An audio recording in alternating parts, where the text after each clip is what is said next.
Okay, well, our numbers are steadily rising, but we are at least halfway to our total now, so it's a good time to start. Hello and welcome to today's discussion, The University of the Future, Are You Ready? Brought to you by AUDE, BUFDG, CUBO, HESPA, UHR and UCISA. It's great to welcome so many members from across the sector today. I'm Deborah Green, I'm the CEO of UCISA, and it's my privilege to be chairing today's session, where we'll consider some of the key challenges facing our institutions as we plan for the University of the Future. We're joined today by a panel of speakers drawn from and representing all the participating sister bodies.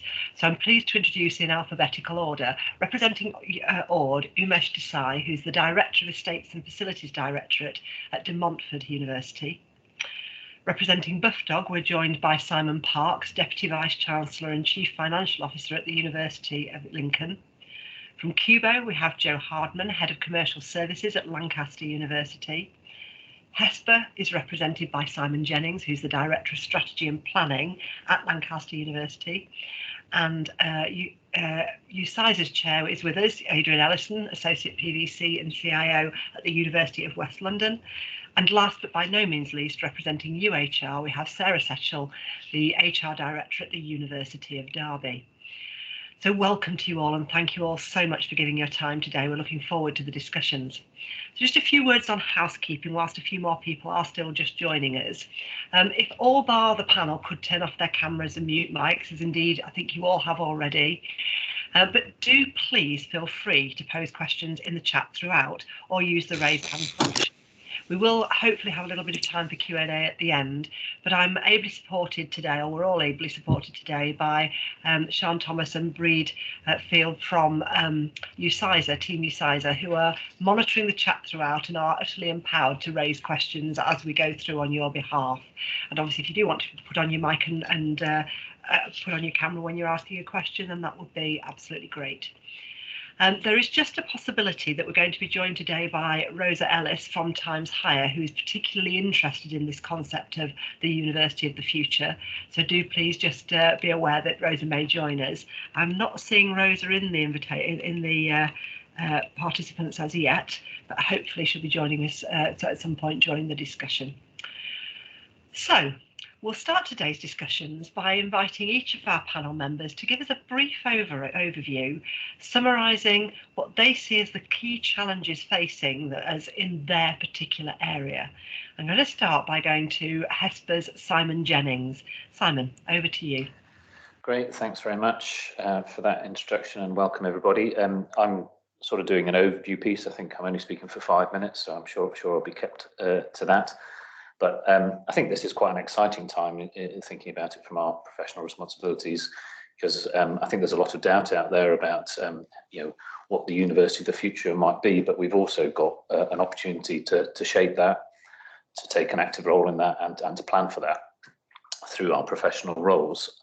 So in my particular area, which in some sense is overarching, which is I think why I'm going first, we have detailed planning has traditionally relied on previous patterns of behaviour, the use of some fairly fixed variables, and planning for the future on that basis.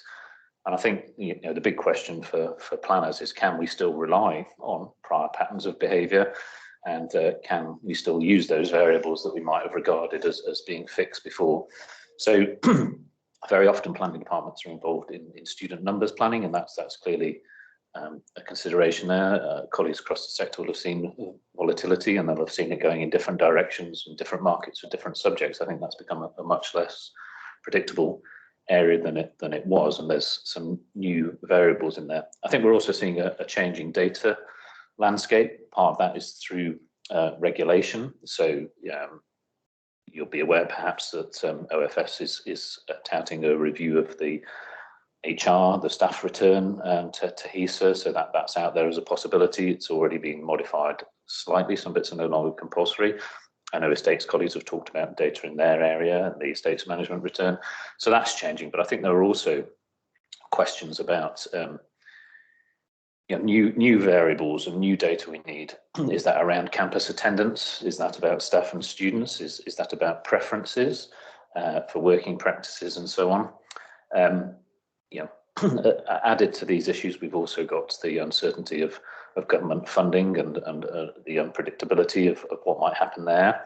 That's another factor that colleagues in planning are working with. You know, often colleagues in planning are liaising very closely with the states on space utilisation, and do we have the right data there? Is the EMR data as it is at the moment the data we actually need? You know, do we need to start monitoring spaces differently? How do we use that data? How do we access it and make meaningful analysis of it? I think scope 3 emissions is and the challenge of climate change, that's giving us you know, creating questions around how the data, you know, what data sources do we need? How do we measure scope 3 emissions in particular? What do we mean by the supply chain, and how do we measure carbon impact in that? Timeliness is a big question. We want more and more data, and we need it faster and faster. It's a more competitive environment as it gets more volatile. So how do we manage that? And in the HESPA area, how do we make sense of that data? It's information and analysis where the value is really not just the data.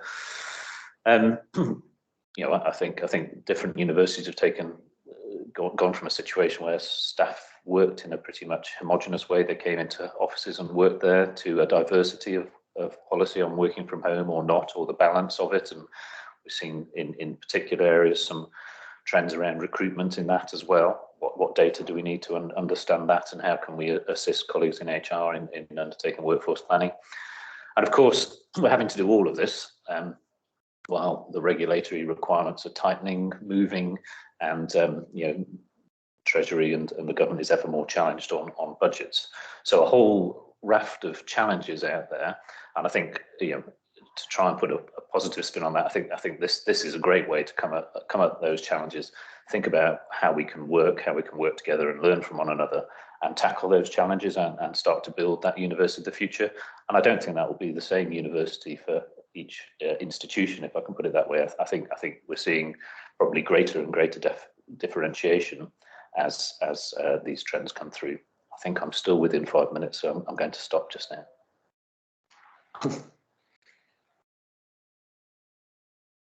I think you're muted, Deborah, sorry.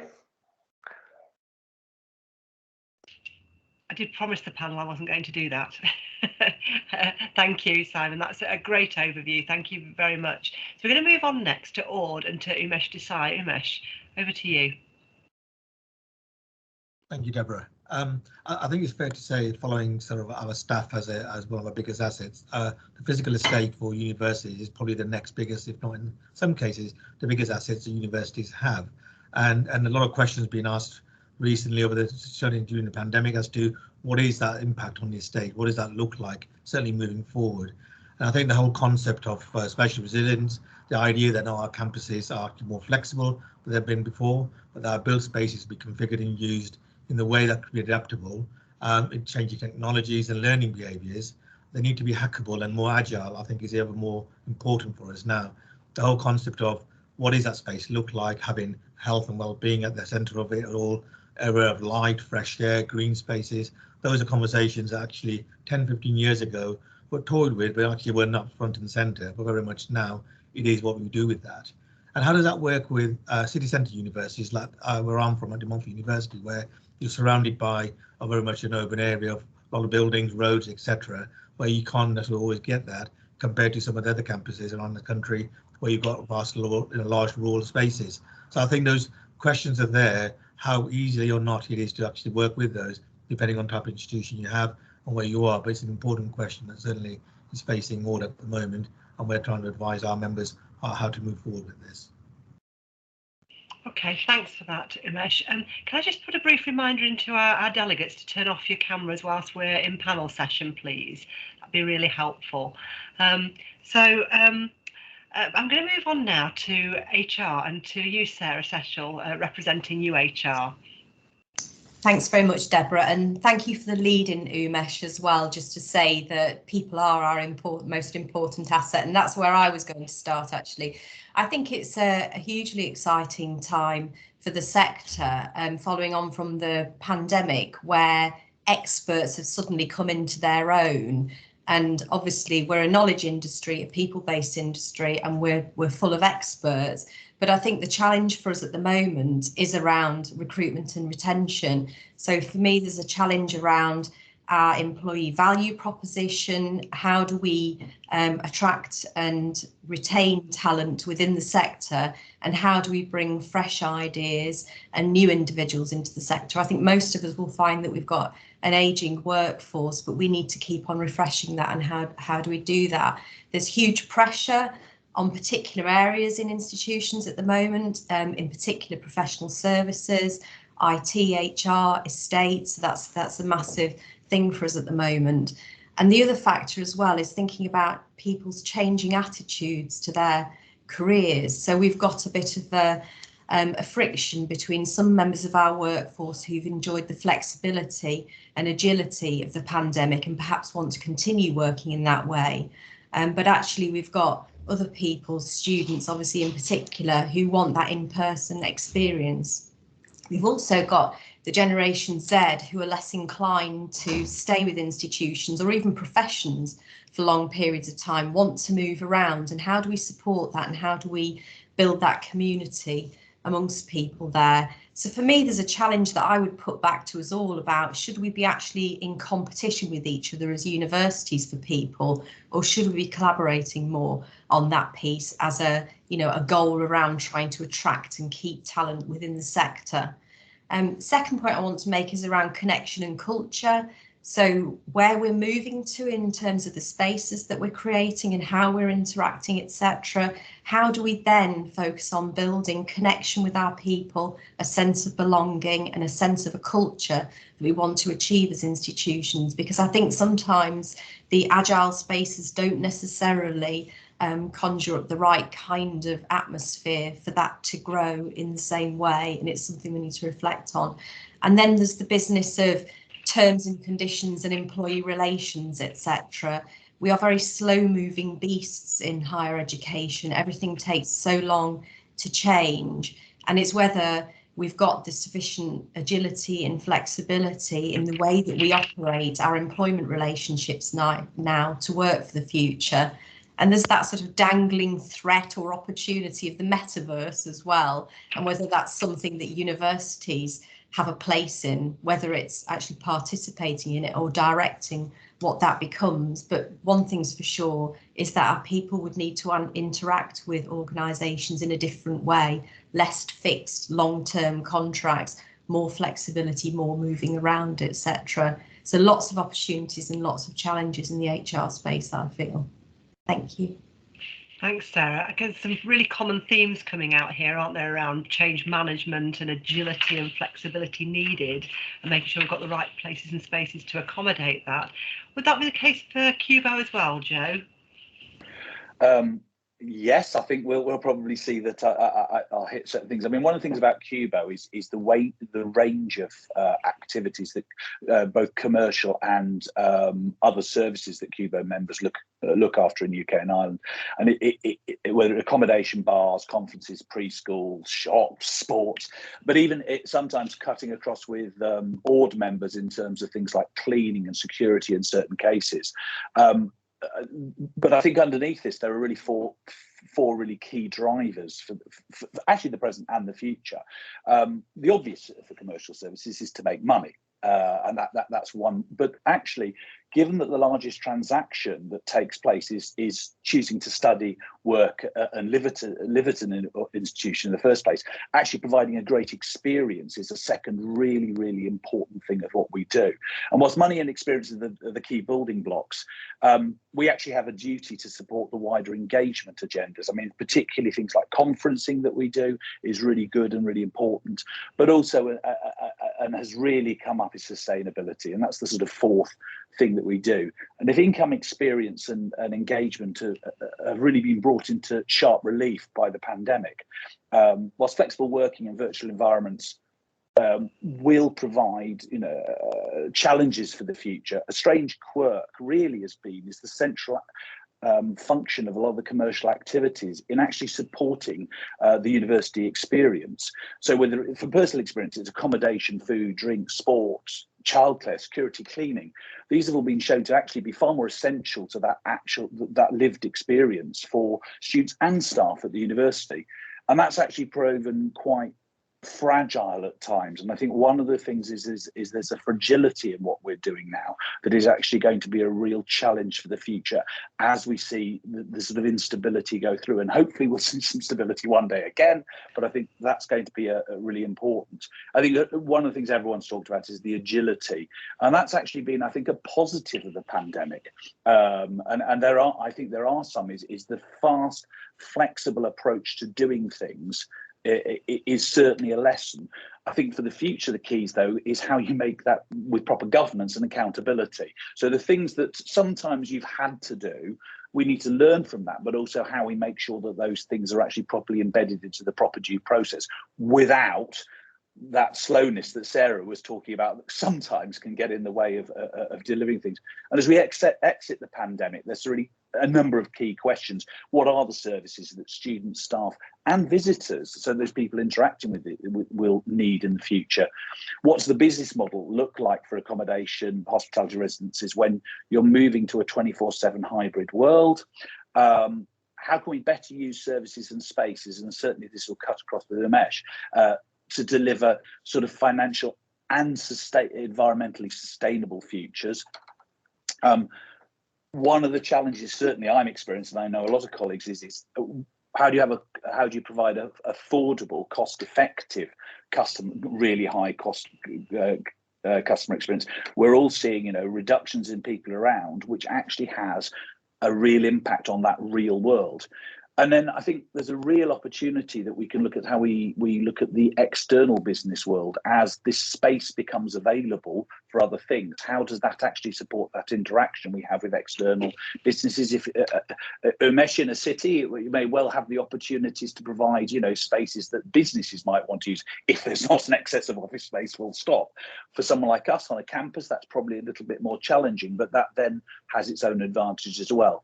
And I think the challenging for the future with the new working and social arrangements is how, at the heart of it, how do we connect people largely in real places for us? I'm not saying there is not a relationship with the digital, and how do we make the campuses and these places, these institutions, engaging homes and workplaces for staff and students where they can really thrive, and I have to say at the same time make some money and make it sustainable.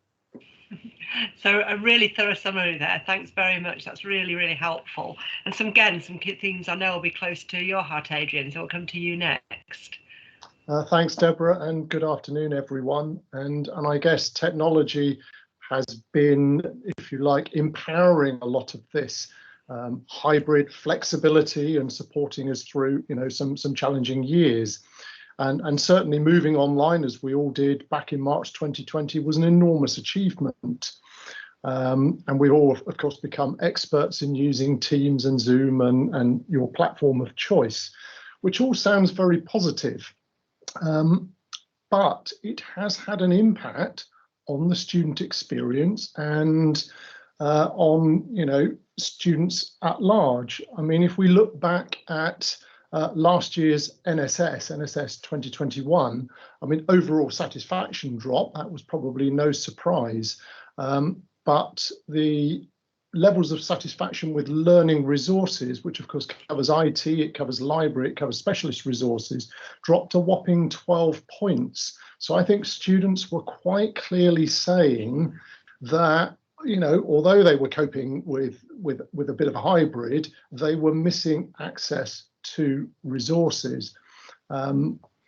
And another challenge, which I have to mention, it's not just about access to technology and resources, but I think this transition, this new way, highlighted the impact of digital poverty on a very large group of students across all of our institutions, and perhaps that's best exemplified by a survey JISC did last year.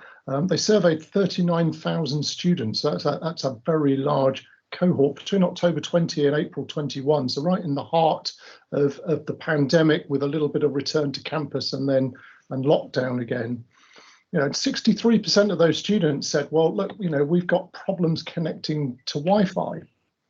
And others cited mobile data costs as being, an issue. But it isn't just the tech, it's also having the safe and comfortable place to study in a hybrid environment. And, students highlighted in that survey leak of a suitable place to study. And less than half of those students felt that their online learning environment was reliable. 47% of them said it wasn't reliable or easy to navigate, 46%, or well designed to support online learning, 41%.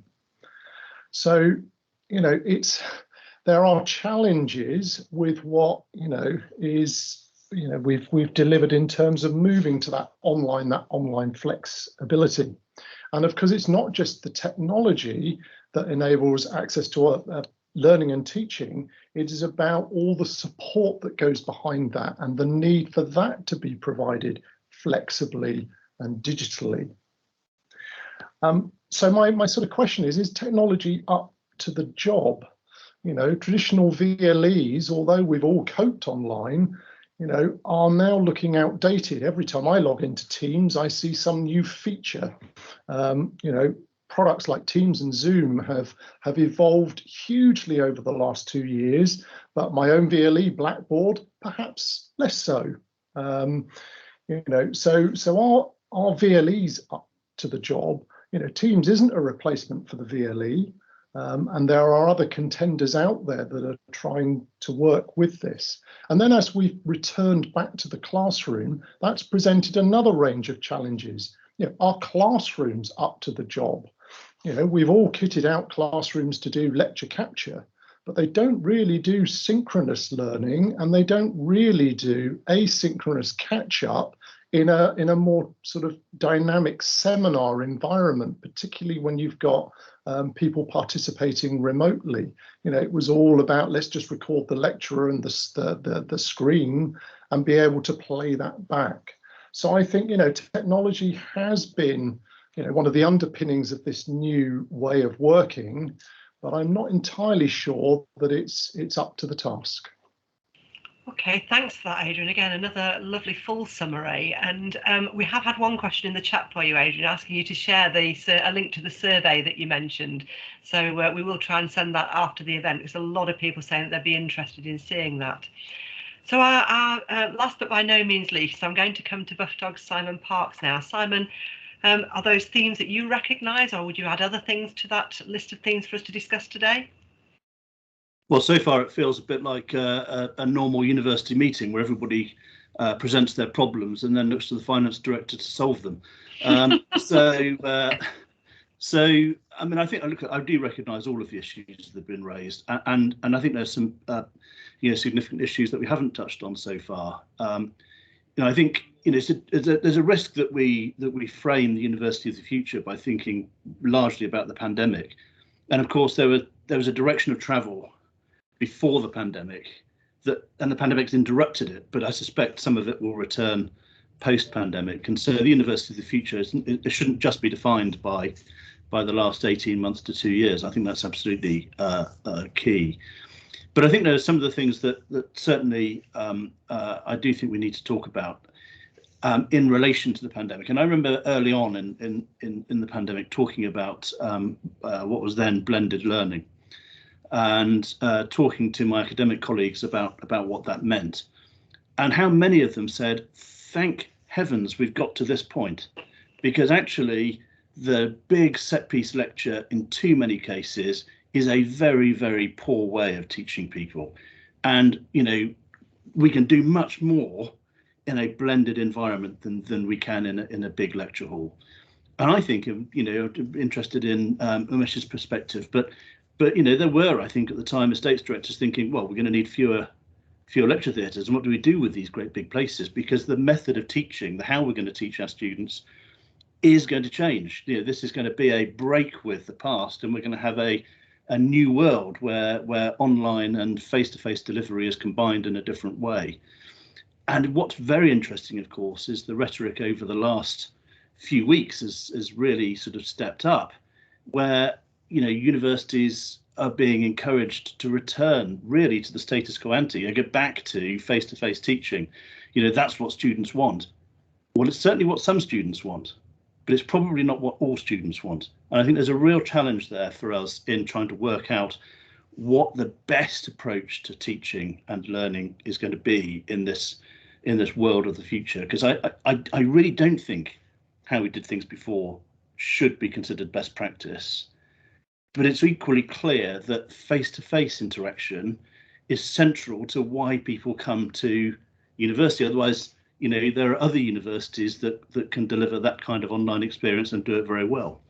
So I think we've got to really understand what it is about face-to-face teaching that's really important, and that is central to what I'm thinking about as a CFO and thinking about what we might need to be financing in the future. I also think we've got to think very differently about how we conduct other activities in university, research activity. What do academics, what are they looking for? International conferencing, is that going to return in the same way? What does that mean for us in terms of exchange of ideas? I suspect it will return in part, but perhaps not in whole.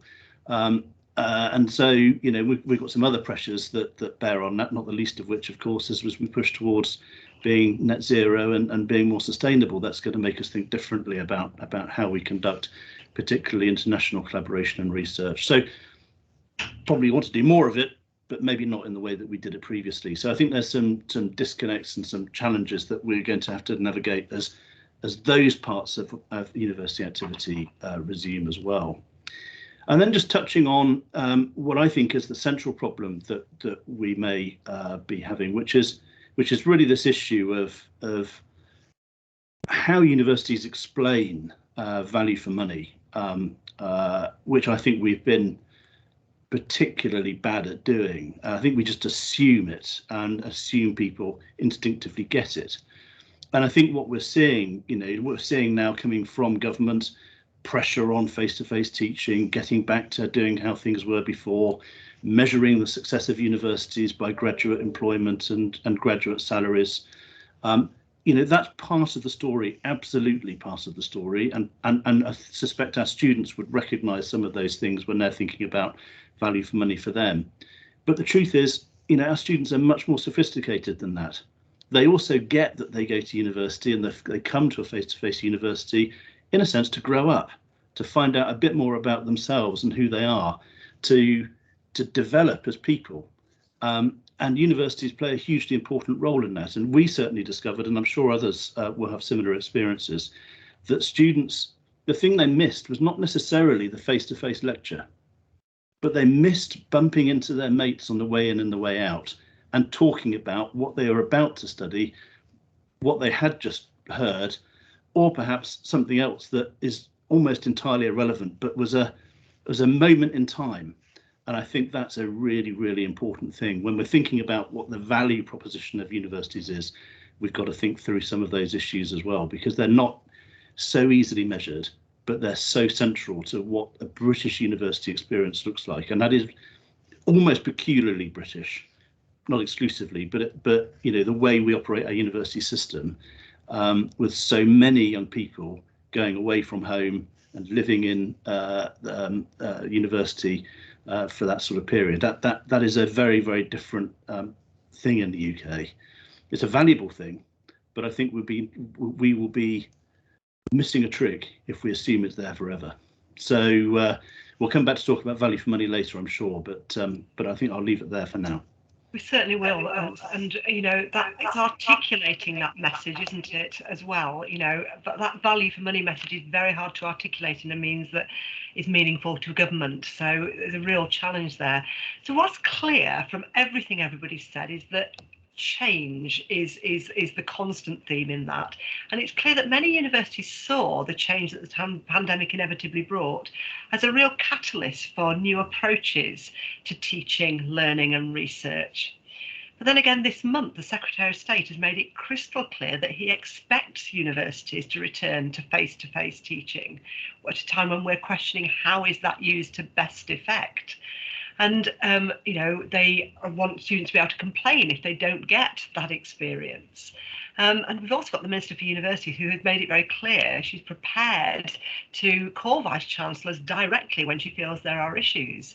So that, coupled with the unprecedented change and the need for agility and flexibility that you've all talked about, leads us to think, well, is there any point in planning a strategy anymore in such circumstances? Simon, where would you go with that? Thank you. I think, just to pick up on a couple of things and then answer that question, I think we talked about, well, are we just reacting to the pandemic? And I'd suggest there's a whole set of uncertainty that we haven't really mentioned. In fact, so we've got a couple of mentions of climate change and sustainability. There's also the whole geopolitical situation. If you're reliant on particular markets, can you continue to be? Not all of these factors relate to pandemics. You know, some countries may be more in favour with this government or the next government than others, and some may be, there could be potential control. So I think there is a lot of uncertainty out there, and I think that and ministerial intervention and on what topic that might be is just one of those many uncertainties. And I think my view on that is that makes strategy more important than ever. Many of you will have heard the famous quote, "Culture eats strategy for breakfast," and I'm wondering if strategy eats uncertainty for lunch. So, what I'm saying there is that strategy is a real touchstone for an organisation. So it paints a broad picture of where you're trying to go as an organisation. It needs to be a shared view. So it should be something that is a touchstone when you're making decisions. So when the unexpected call from the minister comes, when the change to a student stream that you've been reliant on for several years is cut off, when the change comes and it's cut off, you've got a strategy. So you're clear on what you're trying to achieve, and you can use the key things you're trying to achieve in that strategy to understand and think how you can best position yourself, react to, deal with that particular change. So I think that's really important. I think the other thing I'd emphasize around that is the importance of how we share and understand that strategy for the institution, because I think historically perhaps it was our leaders and in universities and vice chancellors and their offices that were under scrutiny. I think through social media, everybody's much more under scrutiny. The decisions that we make around discipline, around the culture and values in our organisation can very easily find themselves in the public domain.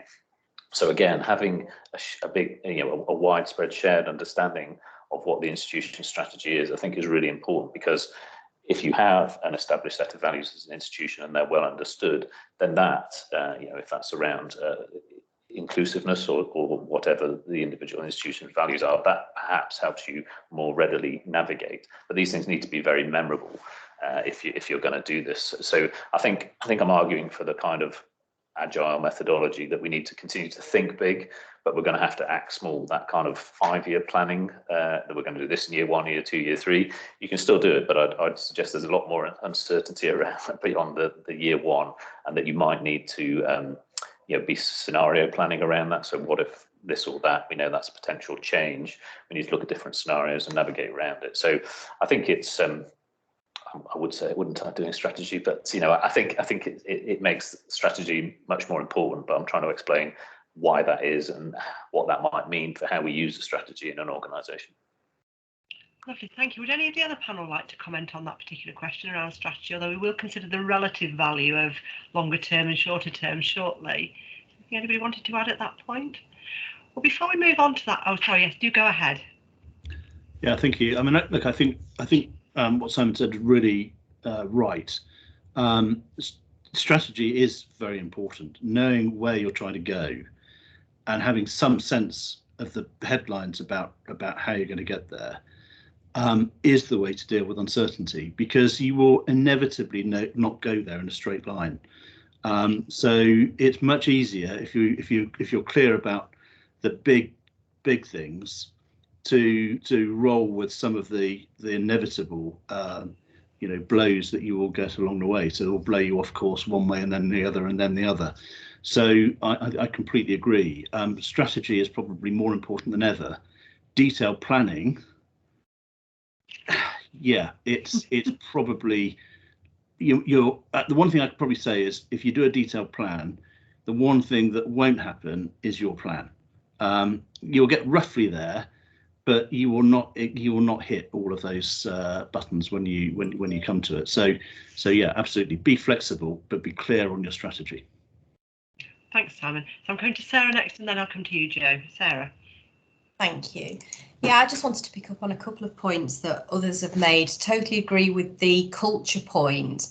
And obviously a lot of what we do and how we behave impacts on that perception of the culture. So how the estate looks, whether people have got single officers or not, etc. All of those sort of, symbols and accoutrements that impact on that sense of what's important and who's important are things that impact on that culture overall.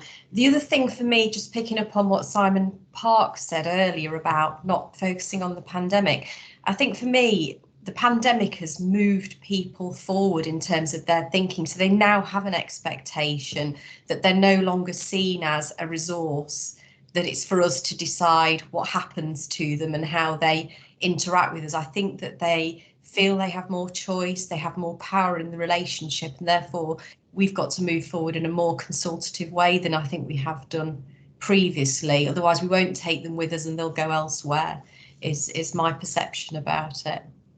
Thanks, Sarah. So Jo next, and then I will come to you, Adrian. Just a very minor thing is I think one of the things about strategy is we need to be careful. It's not merely about withstanding the buffets that come from outside, but it's also about directing the opportunities. And so that agility is not merely coping, which is what pandemic has done, but it's actually saying when opportunities come forward, it will help. That will help with speed of decision making, speed of bringing people on board, and making sure that you're taking those opportunities as well as dealing with the problems. Yeah, thanks, Jo. Adrian, over to you. While we're on the topic of strategy, I mean, a phrase that I heard quite a bit as the pandemic struck was that IT director CIOs would say, we've advanced our digital strategy so much more quickly than we would have done otherwise. And I'm conscious that technology just sort of sits supporting everything that we're talking about, in the university of the future. And I'm always hearing the word and instead of or. We want to do physical and virtual. So when we're planning strategy, I think it's really important to think about, really why are we doing this? And what's the sort of pedagogic or the curricular support to this? What are the consequences on people? And I know Sarah's talked a lot about, the human element, particularly around skills and training. We may be better at using Teams, but we're not necessarily better at using, technology in a classroom in a pressured hybrid environment. So I think strategy, why? What are the real benefits that we're going to get out of this, the tangibles? Okay, thanks, Adrian. Let's move on to our second question, because I think it will lead us on to the further discussion. Does the panel think that government intervention is increasing? Because that's going to impact on your approach to strategy, isn't it? What's the view? I'm going to come to you first, Adrian. What do you think? Is government intervention increasing? I think absolutely. And I can't remember who mentioned it in the introduction, but we're talking about changes to the data landscape. And there is now, an absolute requirement for more data points. We're seeing, HESA data futures finally crystallize and coming forward. So the government want to influence what we do. They want proof that we're doing it. And the consequences, I'm sure, will follow. I mean, OFS is a regulator. They are not a monitoring agency. They are a regulator. And there has been teeth behind a lot of the government directives in the recent past, particularly over the pandemic. I mean, the fact, Deborah, as you said, that the Minister for Higher and Further Education, Michelle Donnellan, is prepared to pick up the phone and hit out to vice chancellors that she thinks aren't doing what the government want directly, I think just illustrates that perfectly. Yeah, thanks. Simon, over to you. Yeah, I'd certainly agree that we're seeing more of ministerial intervention and agency intervention. I think, I said this in the meetings we had preparing for this, I think if you've got colleagues in your professional association that work in Scotland or have worked in the Scottish sector for the last sort of 10 years, I'd speak to them. You might be aware there are things called outcome agreements in Scotland where government and individual universities agree what the university is going to deliver, and there's been when I was working up there previously, there's quite a forceful direction around widening access with data that quite frankly was a bit of a nonsense, but it didn't matter. The politicians wanted to demonstrate the impact that they had, and they forced it through despite objections from statisticians and others. And so whether we'll ever get to the outcome agreement stage, I don't know, but I certainly, when I ran Vice Chancellor's office in Scotland and worked with Vice Chancellors, there were calls from ministers that wasn't unusual. Yeah. So Simon, what's your take? Because that's a huge burden for universities to bear and to resource, isn't it? Yeah, I mean, look, I think we just need to probably put a bit of this in perspective. Before I came into the university sector, I was in central government and was a civil servant in another regulator. So what I would say about the sector, and I think one of the challenges we need to face up to is, to some extent, I think we've left space for the government to want to do this sort of activity. I don't think, if we're honest, we've properly really thought through what universities are doing and how we present ourselves externally. And so we've left space for the government to say, well, look at Vice Chancellor's salaries, they're ludicrous. Just, we haven't given very much thought to it. And then the government presents itself as on the side of the student, so as if somehow universities aren't. And of course, most universities, I dare say all universities, but certainly most ones I speak to, are obsessed about making sure that we're trying to do the right thing for students. But we don't necessarily explain it very well or present that very well or, come across very clearly on those points externally. So I think to some extent, the government will intervene where it believes the sector hasn't got a coherent story to tell. And I think we need to look at how we're telling that story. And the recent publication that UK put out about how universities explain value for money and how they look at that may be a step in the right direction. But I think we've got to do an awful lot more. One of the challenges we face, of course, is however much we try to speak with one voice, when it comes down to it, as we heard earlier, universities are differentiated already. The same solutions do not work for all different types of universities. And when it comes down to it, naked self-interest is a very, very, it's still here, let's put it that way. And so, it's very difficult for the sector to be as one, but I think we need to do an awful lot better than we have been, because if we don't, one thing's for sure, the interventions will not slow down.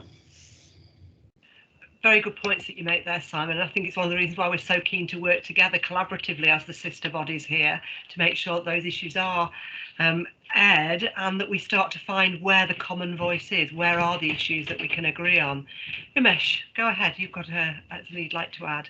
Thank you, Deborah. Although not some direct estates-related issue, but I think certainly an area that I've felt the last 2 years where there's been more government intervention, and certainly from OFS, is that support that they expect us to provide to students, whether it's financial support or whether it's mental support or anything else.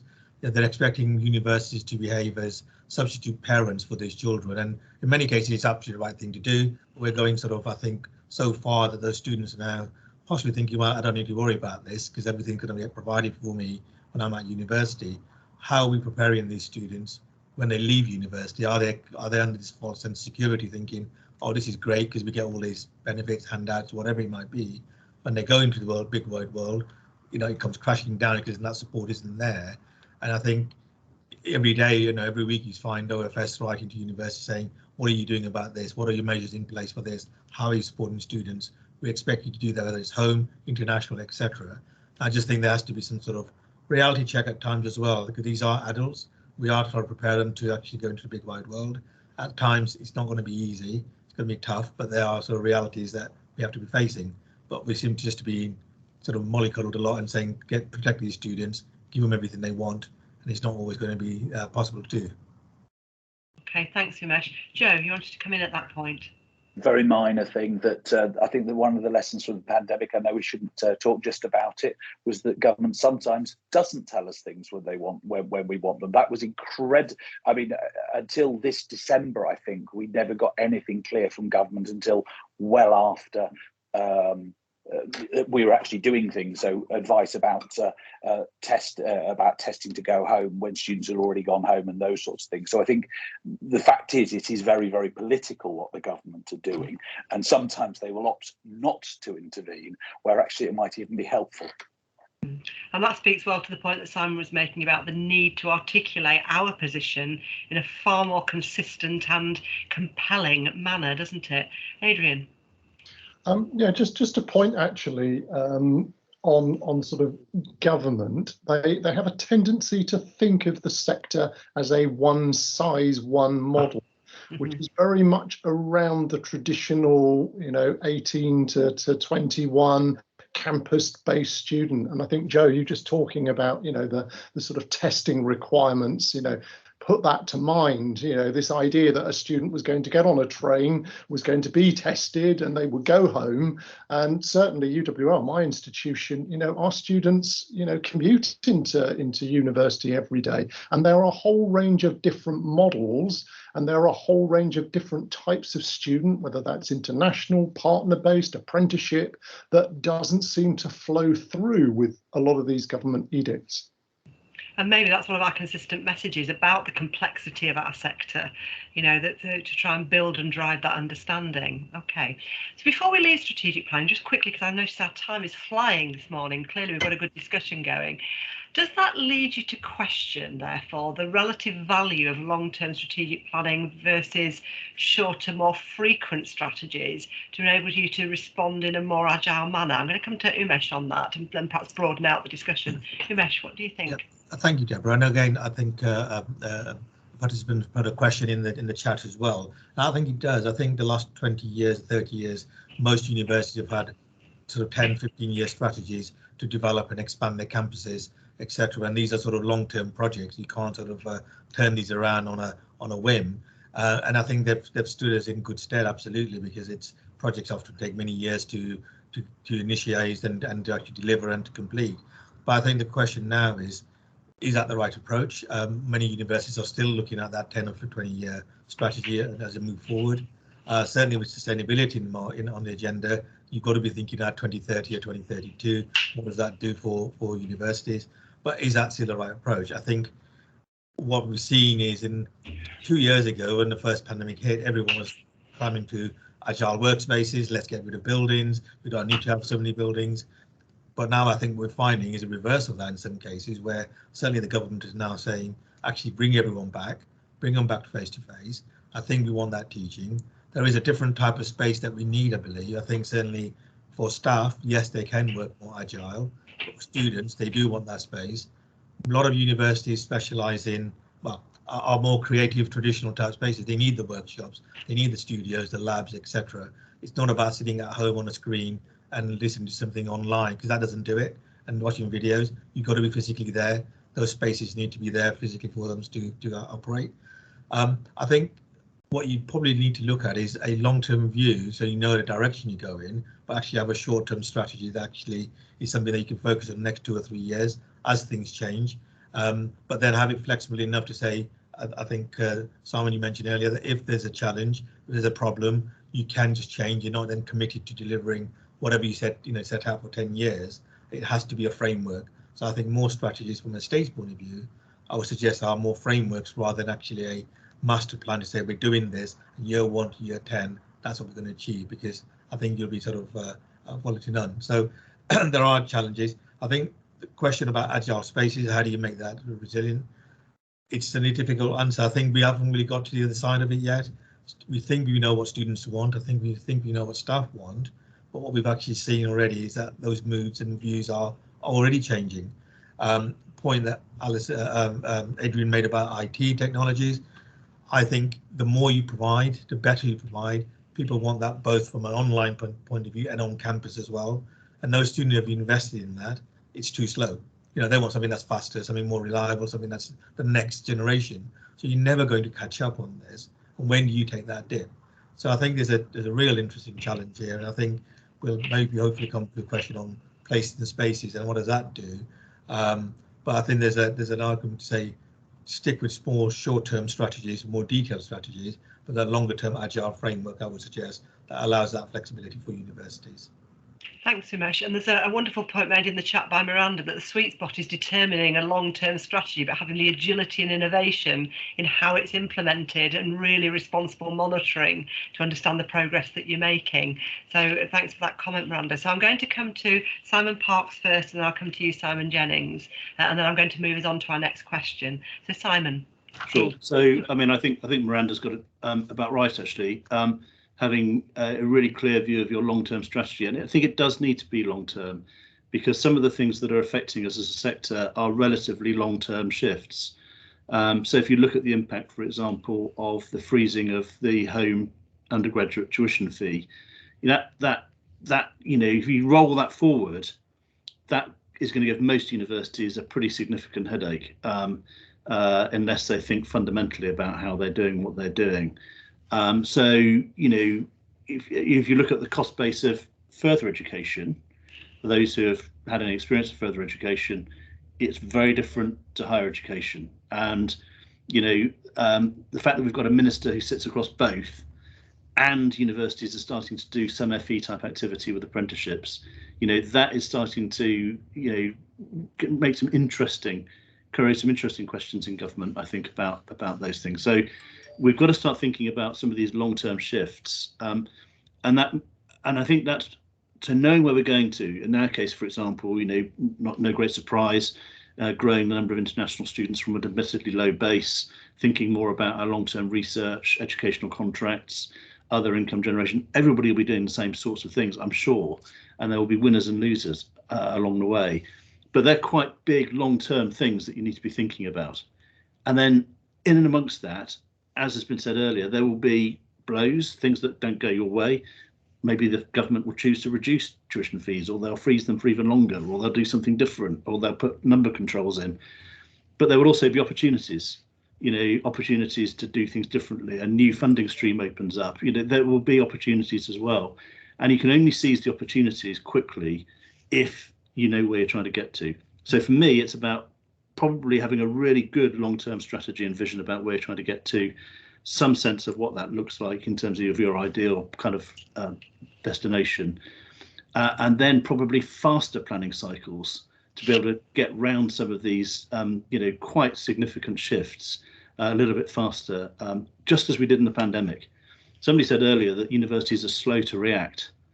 They weren't slow to react in the pandemic. They were fantastically fast to switch over to a completely different way of doing business.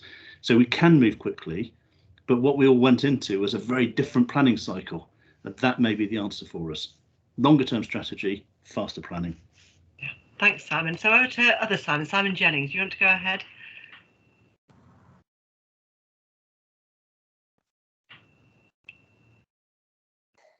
Apologies, couldn't get the unmute to work. Yeah, I think there's something in this around clarity on what we're offering as institutions and as a sector, and what people think it is they're buying, as it were. Narrowly defined, that's the tuition. That's why you could say we all need to shift online. The fact that there hasn't been a runaway success and the model hasn't been undermined is because whilst it's a tuition fee and you're buying the tuition, I don't think that's what people want only necessarily for the university experience in the main, and particularly thinking about the broad, the large market that Adrian mentioned before. So school leavers, admittedly, it will be different. And I've studied in different modes in my time and at different points in my career. But I think people are looking to, in some cases, have a new start in a different place to make their professional networks to transition into adult life. We can't put that on the sort of ticket price that we're selling, but that is actually what people are are interested in. So I think again, just thinking about what that means in your context, be that in a city or on a campus, be you research intensive or not, and what that might mean for your strategy. So so I think at Lancaster we've been talking about our campus and some of the green spaces and some of the opportunities. We're not attached to a major city with venues and bars, so our pitch and what we're offering is perhaps more around the campus and the face-to-face experience, and for that reason we've measured on face-to-face teaching. So I think there's something in that, but also I think there's interesting spaces in North American universities and high schools, and sports centres are asked to do a lot of things, aren't they? A lot of different multiple things. It's not my area, but I think those models. I've certainly been in the States and in Canada in university venues which have a running track around the top of them, a big flat floor space, and pull out seating. So that seems. I'm not saying that's what we design for, but those principles of multi-use space and how you can create environments that are going to support different activities is critical. I suppose the other thing to think through is some of the things we've done in the past around money we've taken either from government or other sources, or the loans we have and the sort of covenants that attach to those, the tax implications that attach to those, and the purposes that a very particular funder focused on health or whatever might require the building to be used for, or something to sort of watch out for in government's decision making as well. And I think that leads us very well on to our next question, because I want to broaden this out to student and staff voice, really. So what's the student voice on this, and what do they really want from the university of the future, do we think? I'm going to come to Joe Hardman on that. Joe? I think the first thing to say is and Adrian made the comment earlier, is which students. There are a huge range of them, and that's actually probably the most important thing to say, that students are increasingly individual consumers, that they are making individual choices, that even at somewhere like Lancaster, as Simon says, we have a lot of the traditional 18 to 20, even that, we have very large numbers of international students, but then that will change depending on what is the future. We can see Indian student numbers growing across the sector, so I think the first thing is to be absolutely clear that there isn't a uniform in terms of what students are. But I think one of the things that drives a lot, I keep on going, is ease of use. Is something that is incredibly, whether that be digital or real, and I think often this is sort of hybrid type things, in terms of, yes, someone wants a pizza, but they want to order it online and they want it delivered to them in their bed, that they don't have to move. And I think there's a really important thing about making sure that we think through how the students want those, whether it be education, whether it be food, whether it be their accommodations, thinking about what makes it as easy as possible for them to actually use it. But I think the other thing that I think is a dynamic on this is also what I call quality of experience. So I could use the pizza, which can be cheap, not very good, and not a great experience, but the ease drives it. But then you can see the sort of actually people in general, but students also, will pay a lot of money. The number of Apple Macs you'll see the students walking around on campus. They will spend the right money for the right things, and I think there's an ease of use. There's a real dynamic between those two things. But I think something that Simon says, and it actually fits with the ease of use, is in terms of the student voice, a lot of it is also going to be very, very unmediated, and social media is going to be one of the things that drives that forward.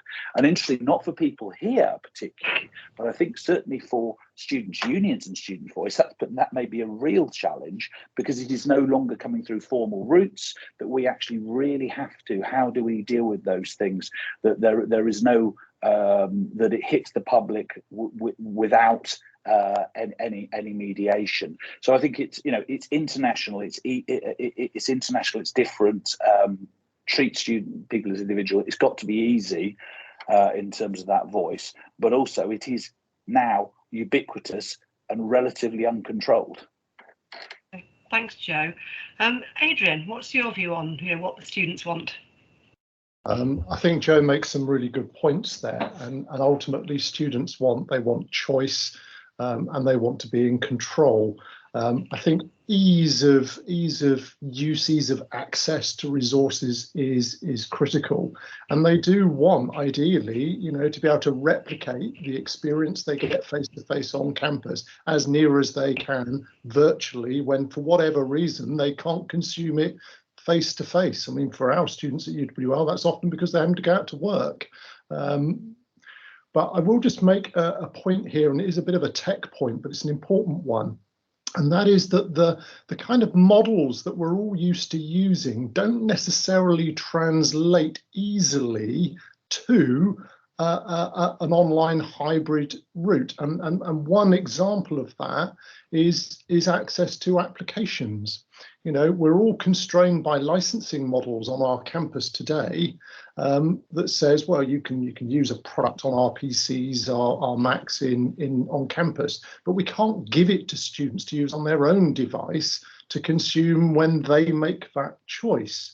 And what I have found is that because of that, students will find their own way of doing things. And Simon talked around, you know, using social media. I mean, that's the best way of doing it. And I probably shouldn't say on as this is being recorded, but I'm not always sure that the student's way is necessarily a licensed or ethically correct way of doing it, but they will find their way. And that's a challenge for us on how we can provide those services. Yeah, so the sort of digital desire path, you know, we talk a lot about desire paths in estate planning, don't we? But digitally they will find that path as well, won't they? Good point, well made. So Simon, what's your take on this? Well, because social media came up again, I was going to make a more specific comment, which was if you're not in the HESPA channel, colleagues joining us, you might not have looked at the data futures consultation. That does talk about a couple of things. I mentioned one of them, a forthcoming consultation on the staff record and what data is returned nationally about staff. It also mentions about other sources of data that the regulator will use, including social media accounts of institutions, but also perhaps potentially mentions of that social media account by students. So it was really just to emphasize that that's a place the regulator's looking for what students want, or perhaps more accurately when students' expectations have not been met. And I think it can be quite a rich source for that. So it was partly just to mention that consultation point, but also to say I think how we hear people and our students is going to be important. Social media might be a part of that, but it's also picking up on something Adrian said, it's perhaps also how people consume what we are, so in the same way that they're finding routes that we might not anticipate to use software or to understand the world, we're probably being their perception of us is probably shaped by those media as well. Okay. Thanks, Simon. Umesh. Thank you. I also think certainly the future of sort of campus development is going to be quite important for students. They're very much acutely aware for value for money and what that means and where the money is going now. Many universities are publishing where that £9,250 is going and how that gets spread on buildings, which is the biggest resource from that figure, then staff costs. And I think they're acutely aware that if universities are continuing to build and develop more campuses and more buildings, they're going to be questioning why throwing money at that when actually we haven't got enough equipment or other things. A recent report that's just been published looking at student accommodation and student accommodation costs suggests that there's more and more private accommodation out there than there is in university controlled, and the disposable income that students now have is pittance compared per week. It's around £50-60, and if you're living down London, some of the more expensive areas, it's even worse. So those students don't have that disposable income to throw at things unless they've got a job. They're going to be concerned. They're going to be worried about sustainability and the climate as well. So I think for campuses and universities, those who are still planning on developing and spending money on big investments are going to have to justify that very hard as to why and what value is that bringing to those students. Because the students will be there for 3 years, they'll disappear, they won't really care. What is it they're getting for their money while they're there now? And I think it's an important question to answer.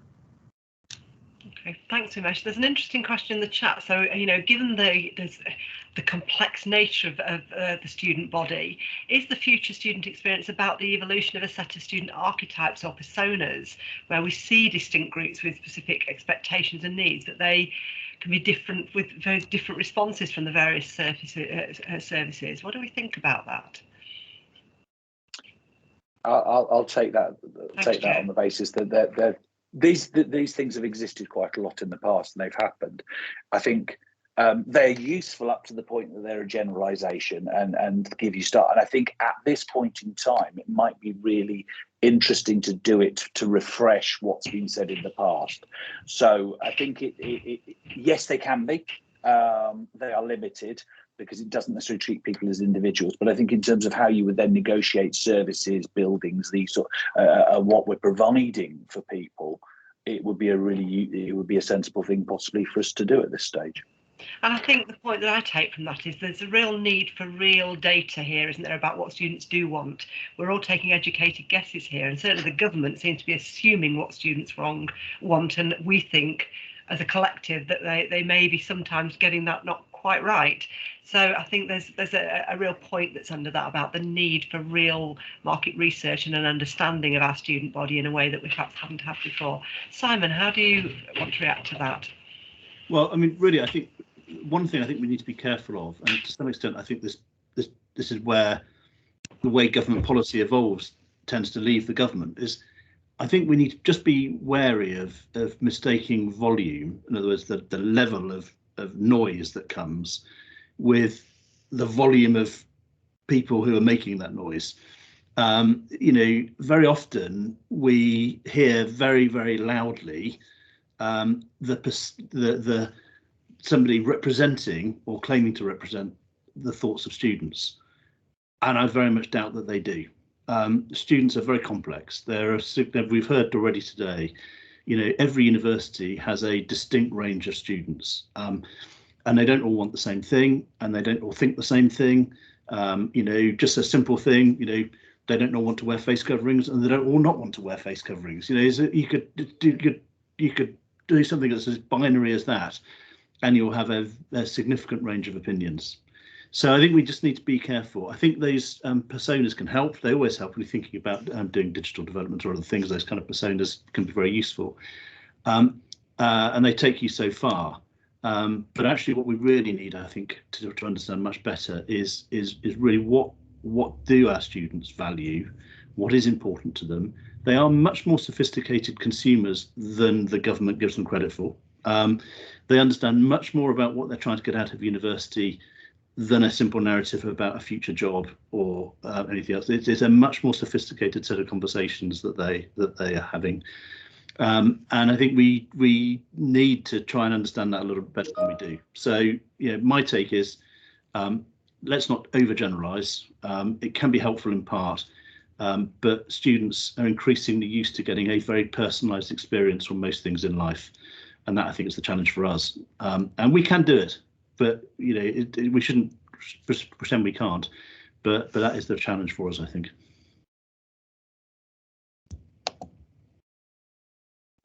You're on mute, Deborah. Forgive me, folks, I do apologise for any noises off. It could only happen during a working from home day that the plumber arrives to mend the bathroom next to me, so do forgive me. But Carol makes a very interesting point on that point, Simon, about, you know, does the policy to promote diverse student bodies actually lead to every HEI trying to be all things to all people and often falling short of satisfying anyone? So it's just that's the difficult balance we've got to do. Don't generalise, but can we satisfy? And I think that's a lot of the point you were making. We've got to try and offer a personalised experience wherever we can. Yeah, I suppose a lot of universities are trying to occupy a similar sort of space, a broad spectrum of activity from research through to teaching, but not all. There are some universities carving out quite particular niches with more commuter-based students or particular areas of expertise or a particular type of student cohort that they think they can work with most effectively. So there is diversity in the sector. I would say probably most of us are trying to do roughly the same thing. I think that's probably a fair accusation, and I think it's probably fair to say that some of us would benefit from doing slightly fewer things slightly better. But yeah, I guess that's the challenge of strategy, isn't it? And thank you for that. And again, you know, Sarah's been listening intently to all of this. You know, we've got a sense of what students might want, or at least the range of things that students might want. Do staff interests coincide or conflict with that student view, Sarah, do you think? Yeah, well, I mean, I couldn't agree more with what Simon just said about students, and I think the same applies to staff as well, because I think that we often talk about students and staff as if they're entirely different, but they're not. They're people, aren't they? They're of different ages, and we need to have that in mind, particularly if we want to improve the diversity of our workforce. We want to employ our students as well, so we need to think from that perspective as well. I also agree with what Simon said about loud voices, and as much as that might be the case on the student side, it's definitely the case on the staff side. So, you know, we know that there are some voices that have come through about, you know, concerns around returning to campus, being on campus, or particular views. And in my experience, it doesn't always represent what I hear and see when I talk to staff in my own university. I see and hear staff being very connected to what students want and feel, and often they feel the same themselves. In the business of blended learning and blended working, my impression is that students want that and staff want that too. So that means not entirely remote, but they want flexibility. Both parties want flexibility. How you make that work together, I don't know, and we're all working that out at the moment.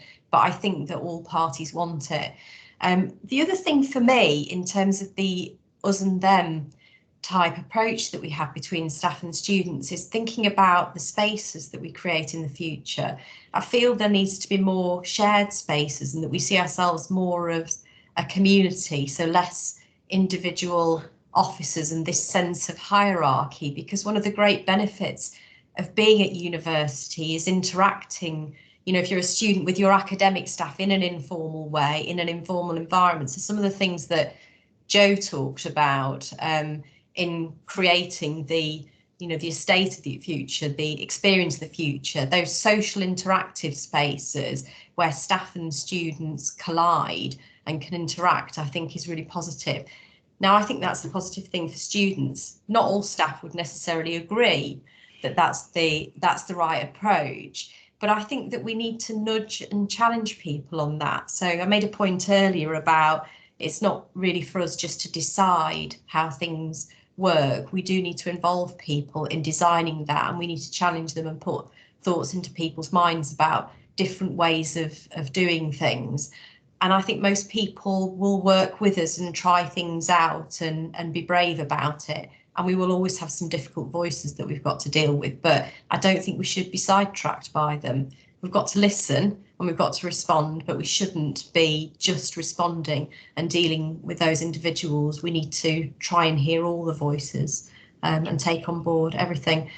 Just a final point for me as well around universality. I think shared staff and student spaces is a thing, but I'd like to think it was a thing from the past, that we make adjustments for people who need particular, you know, variations on how they work. And I'd like us to have a universal approach to how we design space and experiences, so that individuals who may have particular challenges can experience things in the same way as everyone else. And I think that's something that has to be a primary goal for the future for me. It feels a very important part of that experience. Sarah, that's great, thank you. And again, there's an interesting point in the chat from Jonathan saying, you know, we should look at all the good things that have come out of working and studying in a hybrid style. We've come in leaps and bounds with pushing digital literacy, and students are really keen to study in a hybrid way. We just need a university and classrooms that meet the need for staff and students. And I think that's true, but then we've got against that a government saying, but it's got to be face to face, and, you know, you can complain if you don't get that experience. So the point that was made right at the beginning about articulating that student need and wish to government, so they understand that, yes, of course we'll do face to face, but where it adds the most value and where students can enjoy it. Simon, you wanted to come in. Thanks. I was just going to, well, on that last point, I guess what you put in your offer and contract and the rubric is going to give you your wriggle room or not on that if people do want to take action against that. So just to observe that. I was just interested in the sort of juxtaposition there of the increasing desire for personalisation, not just for students, I think, but for staff as well, and the sort of tension of how that might play out in loud voices or shrill voices, because I think that's often when we butt up against the limits of what we can personalise and so on, and then people are unhappy that they can't have the experience that they think their employer or where they're studying should be able to provide them. So I think the design point is really well made. I think what I've just been saying plays out around hot desking and making sure every station is accessible, to accommodate every need is quite a challenge, or if not a challenge, certainly a cost, but it's somewhere that we probably need to get to if we're going to have more sort of flexible spaces that can be used by various people. And I suppose, thinking again about what we're delivering, quite a lot of delivering fewer things better, to pick up something Simon Park said earlier, is about narrowing down the variables, saying no, you can't have that option or this option. You are all going to meet in the same location for your teaching, rather than be spread around campus and put a real pressure on a very popular space. And so I think how we navigate that is quite an interesting challenge organisationally, because organisations have organised by narrowing down variables typically, and I think a lot of what our staff and students are asking for are more and more variables, and that's I think a challenge in the IT space as well, where you need often quite regimented ways of working, or it's more complex to design the services and systems for people. Anyway, just some thoughts. I'm going to move on therefore to that places and spaces and come to you, Umesh, because time is rapidly running out. We did say this would be a series, and we've shown we've got plenty of stuff that we need to talk about. But Umesh, what does that wish list mean for our places and spaces, do you feel? Well, I think certainly, that the campus is a complete space, and there's no areas. And traditionally, you would say your teaching spaces are within buildings and your office spaces are within X, Y, Z, etc. I think what we've seen now is that whatever you have, you use your spaces to your maximum. I think most campuses now have got digital capabilities to be anywhere, and certainly during the last 2 years, the use of external spaces become much more prominent. And I think it's important that we do look at those more closely, and also trying to sort of map out actually where are people using these spaces, why are they using these spaces. I don't think a lot of us do that enough. We find it pressures on certain space, but not understanding why they go there as opposed to why. I also think that we need to accept that we might get it wrong. And I think, we're trying some of the things Sarah said about getting staff and students to work together or in the same space, absolutely right. But we won't get it right first time or second time round. And we need to accept that it's a case of, piloting, trialing. And if it's wrong, if it doesn't work, go back and adjust it. And you'll get there eventually. I think too often, probably us as director of states or the leaders will say that's what we want, that's what hybrid means, that's what shared space means, thinking we know the best. But actually those individuals in that team may not actually work that way best. They may want something different, and I'll be prepared to sort of accept we've got it wrong. And I think the only way you're going to get those places and spaces in a way of working properly is actually going back and checking and doing those pulse surveys and seeing what else we can do to improve that, and if necessary go back to the drawing board. But certainly your campus is your whole campus to learn, teach and play. I don't think it's dedicated to X, Y, Z anymore now. Yeah. Okay, thank you for that, Umesh. So what about the technology landscape in the University of the Future? Are our systems up to the task, Adrian? I think I've already made some comments about that so far. I mean, the short answer is probably not. There's more evolution that's required. And just taking a few examples of that quickly, because I know we haven't got much time. But if we think about remote access, I've talked about sometimes the models just don't translate to remote. I think we've got to really address the digital poverty issue and find ways as a sector to deal with that. Prime example is mobile broadband providers are not offering students the right level of service. They see them just as consumers. Schools got a completely different deal. So that's just one example. In the classroom, we've talked a lot, and Umesh was just talking about, you know, the spaces of the future. There is an expectation that classrooms will work in a hybrid way. But as I said earlier, a lot of them are configured for lecture capture. They're not configured for really, you know, engaging and a student engagement as well as a classroom tutor engagement online. And I think as well, thinking about the design of online learning from a new pedagogy, not just trying to deliver what we're doing in a hybrid way, but thinking about designing the curriculum in a hybrid way from up front. When UWL designed what we called UWL Flex, we redesigned the entire curriculum last year so that we could deliver it in a hybrid way. And then I think, you know, the idea of what's the impact on staff. We've talked about people advancing their digital skills, but I'll be honest and say I'm not sure everybody is where they need to be yet. That's always been a challenge. And as technology continues to evolve, that problem only becomes greater in a new hybrid way. So I think a quick answer there, Deborah, to some of the things we've got to really think about to get our technology really up to the mark. Yeah, absolutely. Sarah, go ahead. Yeah, if I could just make a follow-up point to that, I totally agree with you, Adrian. And to me, it's not just about learning to use the technology. It's about how are we using it to deliver the student experience, deliver the staff experience. And I think that we need a different way. I talked about culture and collaboration and how people interact. I'm not sure that people have yet got their head around how they can use technology to interact in a different way. And that for me is something that does need to happen. I'd also welcome anything that moves us away from constant email, certainly from a work perspective. We use email with students too, and I just don't think they use it in the rest of their lives at all. But we expect them to use it as students, and we're still using it with our staff all the time. A very interesting point. Joe, you wanted to come back on that? I think one of the questions, and I do start from possibly, I'm not a Luddite at all. I love my technology, but I do start from a position of I think we need to be realistic about the limitations of the hybrid for delivering services. There's some very clear things. You know, we're not going to deliver hybrid, you know, digital meals because they're certainly not going to happen. But I think even when you start talking about something, so this is a meeting which we're all, you know, we're all in, that we're all equally in a hierarchy in terms of how people are participating. There's a agreed set of rules.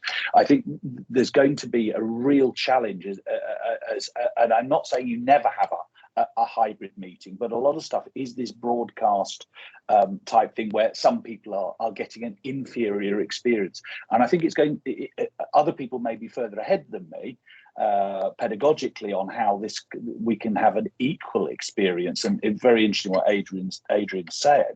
But my fear is that we could end up with a very two-speed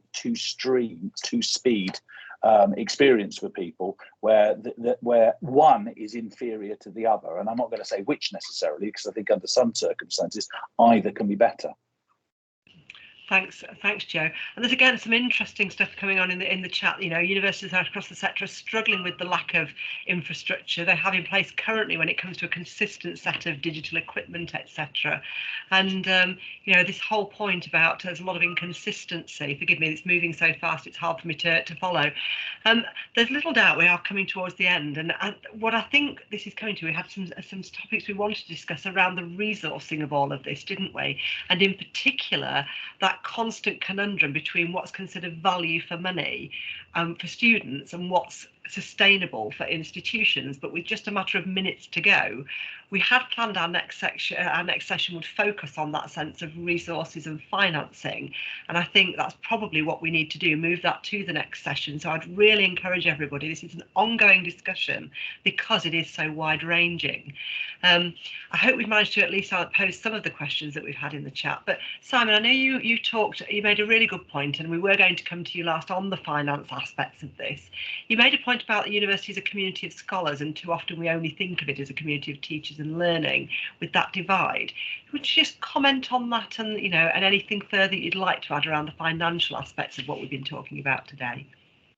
I mean, look, I mean, the finances probably is best left to another time, because it's a complicated set of issues that we're Yes, with. and I don't want to give you short shrift here, Simon. You know, and I think whether it's, you know, frozen fees, rising interest rates, which make, you know, the university's reliance on cheap debt more of a challenge in the future. You know, these are all issues that I think we need to explore another time.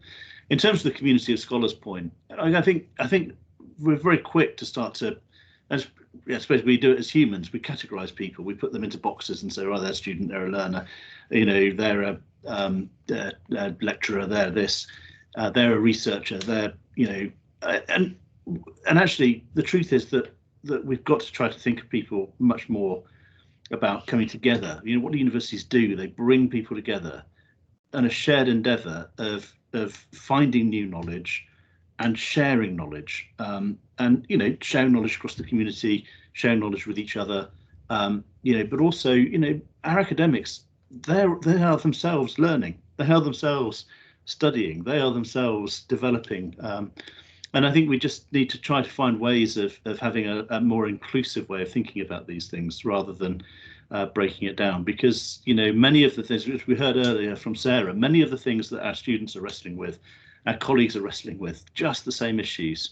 You know, how best do I impart knowledge? How best do I to work with others? And I think we need to start thinking about that very differently. And that's why I think, for me, and it's certainly something we look at Lincoln, we do try to think of people as part of a community of scholars.